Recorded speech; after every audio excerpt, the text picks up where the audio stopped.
আসসালামু আলাইকুম। আশা করি আমরা প্রত্যেকে অনেক বেশি ভালো আছি নিজ নিজ অবস্থান থেকে। আজকে আমি আপনাদের সঙ্গে নামাজ পড়ার 5টি বেনিফিট নিয়ে আলোচনা করব। এই 5টি বেনিফিট কী কী? ফার্স্ট অফ অল, আপনি যদি নামাজের মধ্যে থাকেন, প্রতিনিয়ত নামাজ পড়েন, দেখবেন যে আপনি যেই কাজে করেন না কেন ওই কাজের মধ্যে দেখবেন সবসময় বরকত বর্ষিত হবে।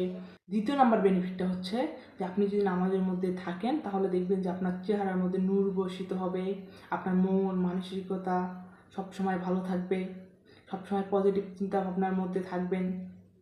তৃতীয় নাম্বার বেনিফিটটা হইতেছে, দেখেন আমরা নিজেদের স্বাস্থ্য ঠিক রাখার জন্য অনেক সময় কি করি, যে জিমের মেম্বারশিপ নেই, বা অনেকে দেখা যায় যে সকাল বিকেল এক্সারসাইজ করি, আবার দেখা যায় অনেকে সকালে দৌড়ায় বা বিকালে দৌড়ায়, এরকম অনেক কাজের সঙ্গে আমরা যুক্ত থাকি। কিন্তু দেখেন আপনি যদি নামাজ পড়েন, নামাজ পড়তে গেলে দেখেন আপনাকে দিনের মধ্যে 5বার নামাজ পড়া লাগবে।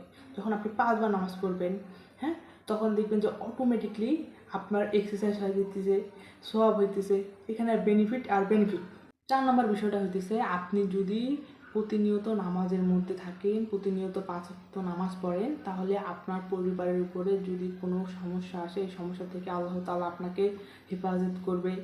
আপনার জীবনে যদি কোনো প্রবলেম থাকে, এই প্রবলেম থেকে আপনাকে হেফাজত করবে। সবথেকে বড় বিষয়, আপনাকে ব্ল্যাক ম্যাজিক থেকে আল্লাহ তাআলা হেফাজত করবে।